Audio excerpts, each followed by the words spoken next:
Hello everyone, देखिए अब कुछ और न्यूमेरिकल्स करते हैं थर्मल एक्सपेंशन के ऊपर। देखो जरा क्वेश्चन नंबर 3 में क्या कहता है on heating a glass block of 10,000 centimetre cube, यानी कि ये क्या है, वॉल्यूम दिया हुआ है, सेंटीमीटर क्यूब है लगा हुआ, तो ठीक है। तो ऑब्वियसली बात है ये कोई क्यूबिकल शेप में ही होगा ब्लॉक, तभी इसका वॉल्यूम ऐसे दिया हुआ है आपको, ठीक है। तो ये आपको समझ जाना है 10,000 सेंटीमीटर क्यूब है, तो ऑब्वियसली बात है ये वॉल्यूम की ही बात हो रही है यहाँ पर।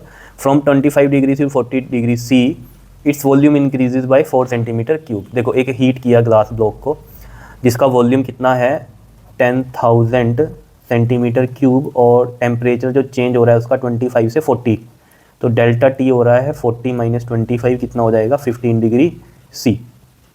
और वॉल्यूम जो इंक्रीज़ किया यानी कि जो चेंज हुआ है वॉल्यूम का वो कितना हुआ है 4 सेंटीमीटर क्यूब, इतना इंक्रीज़ हुआ है वॉल्यूम में, ठीक है। तो यानी कि वॉल्यूम कितना हो गया होगा 10,004, है ना, 10,004 हो गया होगा वी डैश हमारा। तो डेल्टा वी यानी कि कितना है 4 सेंटीमीटर क्यूब। ये चीज़ें तो समझ में आ रही होंगी आपकी कि वॉल्यूम इंक्रीजेज बाय दिस, ठीक है ना, इतने से इंक्रीज़ किया है, ठीक। Now the calculate the coefficient of linear expansion of glass. अब देखो जरा क्वेश्चन में वी डेल्टा वी दिया हुआ है और पूछ वो आपसे क्या रहा है कोफिशिएंट ऑफ लीनियर एक्सपेंशन। ये तो हमें पता है एल की कहानी होती है, डेल्टा एल अपॉन में एल डेल्टा टी। लेकिन अगर याद हो आपको, मैं इन सब क्वांटिटीज़ की हेल्प से क्या निकाल सकता हूँ, कोफिशिएंट ऑफ वॉल्यूम एक्सपेंशन या क्यूबिकल एक्सपेंशन निकाल सकता हूँ, डेट इज़ गामा। उसका फॉर्मूला होता है डेल्टा वी अपॉन में वी इंटू में डेल्टा टी। और अगर गामा आ जाए मेरे पास तो अल्फ़ा का रिलेशन है मेरे पास, क्या है वो हमें पता है, गामा इज इक्वल टू में कितना होता है 3 अल्फ़ा, तो अल्फ़ा हमें पता है गामा बाय 3 हो जाएगा। तो हम इस तरीके से निकाल लेंगे, जो भी आंसर आएगा उसको 3 से डिवाइड करेंगे और लीनियर एक्सपेंशन वाला कोफिशिएंट आ जाएगा। क्लियर है? तो चलो यहाँ पर चलते हैं ज़रा। डेल्टा वी की वैल्यू है 4। अब देखो सेंटीमीटर क्यूब को मीटर क्यूब में करने की जरूरत नहीं है, बिकॉज आपको पता है ना ये वाला यूनिट नीचे वाला यूनिट से कैंसिल आउट होगा और जो यूनिट ऊपर है वही नीचे है। तो सेंटीमीटर क्यूब है और नीचे v कितना है 10,000 सेंटीमीटर क्यूब। तो सेंटीमीटर क्यूब कट गया, तो उसे कोई ज़रूरत नहीं है करने का मीटर क्यूब में, ठीक है। इनटू में delta T is 15 degree C, तो ये 15 आ गया। क्लियर? बता दो कोई दिक्कत हो इसमें तो, ठीक है। अब देखो ज़रा इसको हम सोल्व करते हैं। यहाँ पर देखो ये कितना बन गया हमारे पास 4 इंटू में 10 की पावर 1 2 3 4 बन गया ये, ठीक है। और अपॉन में कितना आएगा, ये हमारे पास 15 आएगा। क्लियर? कोई दिक्कत नहीं होनी चाहिए इसमें, ठीक है। अब अगर हम इसमें देखें 4 से डिवाइड करना थोड़ा टफ होगा, तो 40 कर दूं मैं यहाँ पर। कैसे किया मैंने, ये एक ज़ीरो यहाँ से ले ली तो ये 10 के पावर 3 बचा। अब देखो ये 5 8 the 40 5 3 the 15, that is 8/3 into में 10 की पावर 3 डिवाइड कर दो 8 को 3 से, 3 2 ज़ा 6 2 0, तो 0.36 ज़ा 18, फिर अगेन 2 0 3 6 ज़ा 18, तो ये सो ऑन चलता रहेगा। तो 2.66 इंटू में 10 की पावर ये आपके पास कितना आ गया 3 आ गया। क्या इतनी बात क्लियर है या नहीं है? 3 नहीं आएगा, सॉरी, यहाँ पर देखो 1 2 3 4, 10 की पावर 4 नीचे था, ऊपर जाके ये -4 बनेगा, ठीक है। तो ये थोड़ा सा सही कर लेना यहाँ पर, ठीक है।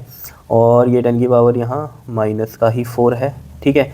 अब ये 40 बनाया ना, तो मतलब क्या किया मैंने, 10 से यहाँ मल्टीप्लाई किया और 10 से ही नीचे डिवाइड किया, ऐसे समझ लेना, ठीक है। ये चीज़ क्लियर हो रही है? 40 कैसे बना, 10 से ऊपर मल्टीप्लाई 10 से नीचे डिवाइड, ठीक है। तो ये 10 की पावर 1 ऊपर जाके क्या बनेगा -1, तो 10 की पावर -4 और -1 इज़ माइनस का 5 बन जाएगा। क्या इतनी बात क्लियर है? बताओ, ठीक है। तो ये आ जाएगा -5। ये देखो मुझे कैसे पता चला, बिकॉज ये जो गामा होता है या कोई भी कोफिशिएंट है हमारा 10 की पावर पॉजिटिव में नहीं चलता, हमेशा माइनस में चलता, क्योंकि एक्सपेंशन इतने ज़्यादा थोड़ी हो जाएंगे, ठीक है। तो माइनस में चलता है, तो इस चीज़ से ध्यान में आया हमें। और कितना आ जाएगा ये पर डिग्री सेल्सियस, ठीक है। यूनिट हमें पता ही है गामा का। देखो केल्विन में क्यों नहीं लिखा इसको, क्योंकि यहाँ पर जो टेम्परेचर था वो डिग्री सेल्सियस में दिया हुआ था, तो यहाँ पर भी मुझे ये पर डिग्री सेल्सियस ही करना पड़ेगा, ठीक है। तो ये गामा आ गया, तो हमें गामा का जो रिलेशन है वो पता है क्या है, 3 अल्फ़ा, और अल्फ़ा कितना आ जाएगा हमारा गामा बाई 3। तो ये देखो 2.66 इंटू में 10 की पावर -5 दिखाई दे रहा है ये, अपॉन में क्या आ जाएगा हमारे पास 3, ठीक है।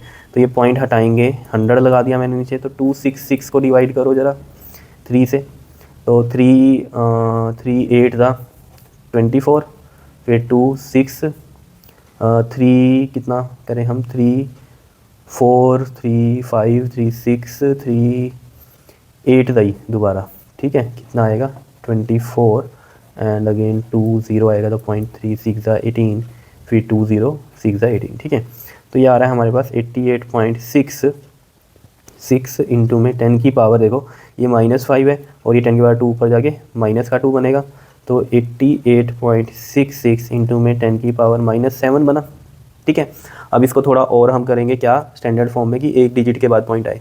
तो पॉइंट को हमें लेफ़्ट साइड लेके जाना है अगर, ठीक है, 8 6 इंटू में अगर लेफ़्ट साइड 1 लेके गए तो 10 की पावर ऊपर प्लस में चलती है, तो एक ही पॉइंट शिफ्ट किया लेफ्ट तो +1, ठीक है। नहीं तो पता है ना, राइट साइड पॉइंट लेके जाते हैं तो 10 की पावर माइनस में चलती है, लेफ्ट साइड लेके जाते हैं तो प्लस में चलती है। जितना शिफ्ट करते हो उतना ही प्लस में वैल्यू चलेगी। अब लेफ्ट में आप जितना शिफ्ट करोगे प्लस में उतनी वैल्यू इंक्रीज होगी, ठीक है ना। अब मान लो 2 पॉइंट शिफ्ट करता मैं, यहाँ लाता पॉइंट तो 10 की पावर 2 आता, क्लियर है। अब मान लो अगर मैं राइट साइड लेके जाता पॉइंट इधर, तो 1 पॉइंट लेके जाता तो 10 की पावर -1, 2 लेके जाता तो 10 की पावर -2, इस तरीके से चलता है, ठीक है। तो ये 10 की पावर -7, तो ये 8.8 और ये राउंड ऑफ करें हम 7 इंटू में 10 की पावर -7 + 1 इज -6, ठीक है। तो ये आ गया हमारा अल्फ़ा, ठीक है। ये भी किस में आएगा, पर डिग्री सेल्सियस में। क्लियर है इतनी बात या नहीं, बताओ समझ में आया कैसे किया है हमने ये क्वेश्चन, ठीक है। तो ये इस तरीके से करने होते हैं, जहाँ पर हमें दिया तो हुआ है वॉल्यूम में और निकालना है हमें लीनियर एक्सपेंशन, तो फिर उसके लिए हमें रिलेशंस जो है अपने पता होने चाहिए, ठीक है। क्लियर है। अब आ जाओ जरा फोर्थ क्वेश्चन पे, क्या कहता है इसमें, कहता है the volume of a block of a metal changes by 0.12%।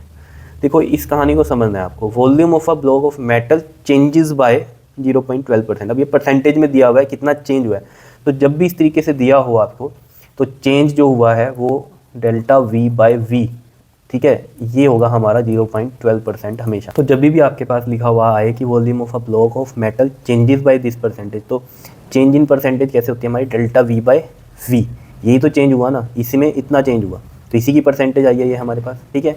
तो ΔV/V कितना हो गया हमारे पास 0.12 और परसेंटेज हटाने के लिए हमने 100 लगा दिया। तो अब हमें कोफिशिएंट ऑफ लीनियर एक्सपेंशन ही निकालना है, लेकिन यहाँ से पहले हमारा गामा ही निकलेगा।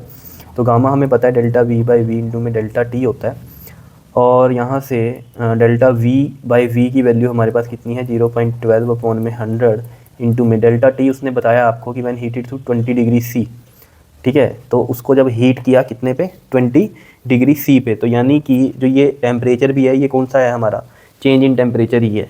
क्लियर है इतनी बात, ठीक है। तो ΔT की वैल्यू कितनी होगी हमारी यहाँ पर 20 डिग्री C होगी, ठीक है, क्योंकि ये सब कुछ चेंज में ही दे रहा है, चेंजेस बाय दिस, जब उसको हीटेड अप किया 20 डिग्री C पे, तो यानी कि ये चेंज इन टेम्परेचर ही दिया हुआ है आपको, ठीक है। क्लियर है क्वेश्चन में। तो अब यहाँ से देखो हम आंसर निकाल सकते हैं 12/100 इंटू में 100, ठीक है ना, पॉइंट हटाया, और ये 20। तो देखो अब यहाँ से हम इसको कैसे कर सकते हैं क्वेश्चन को सॉल्व। देखो यहाँ पर ये 12 अपॉन में ये 4 जीरो होगी और एक ये 5, तो 10 की पावर 5 लिख दूँ, और ये 2 2 6 12, तो आ गया 6 इंटू में 10 की पावर -5 पर डिग्री सेल्सियस, ठीक है। और हमें पता ही है यहाँ पर जो अल्फ़ा निकलेगा वो कैसे निकलेगा, gamma, because gamma is equal to में 3 अल्फ़ा होता है, तो उसी से हम यहाँ पर निकाल लेंगे ये अल्फ़ा। गामा की वैल्यू है 6 इंटू में 10 की पावर -5 अपॉन में 3, दैट इज़ 2 इंटू में 10 की पावर -5 पर डिग्री सेल्सियस। इस तरीके से हम ये निकाल सकते हैं। क्लियर है, आई बात समझ में। तो बस इसमें जो ध्यान देने वाली बात थी वो क्या थी कि जब भी आप ये वॉल्यूम का इस तरीके से दिया होगा कि metal changes by this percentage, ठीक है ना, तो वॉल्यूम ऑफ ब्लॉक चेंज कर रहा है इतनी परसेंटेज से, ठीक है। तो वो यानी कि इसकी वैल्यू है ΔV/V की, बिकॉज इसकी आप परसेंटेज निकालते तो इसी तरीके से निकालते हैं ΔV/V इंटू 100 करके, ठीक है। तो यहाँ ऑलरेडी परसेंटेज में दिया हुआ है, तो ΔV/V इक्वल टू में 0.12% दिया हुआ, परसेंटेज का हटाने के लिए 100 कर सकते हैं, नहीं तो जैसे यहाँ पर मैंने आपको बताया था ΔV/V इंटू में 100, तो ये आया हमारा 0.12, ठीक है, इस तरीके से परसेंटेज में। और ΔV/V की वैल्यू कितनी आ जाएगी 0.12/100, ऐसे भी आप सोच सकते हो, नहीं तो ऐसे ही याद रख लो ΔV/V इक्वल टू 0.12% और परसेंटेज हटाने के लिए हमने ये 100 लगा दिया। क्लियर है, बताओ आई कहानी समझ में, ठीक है। तो इस तरीके से ये क्वेश्चंस करने हैं आपको, ठीक है। ओके जी, थैंक यू।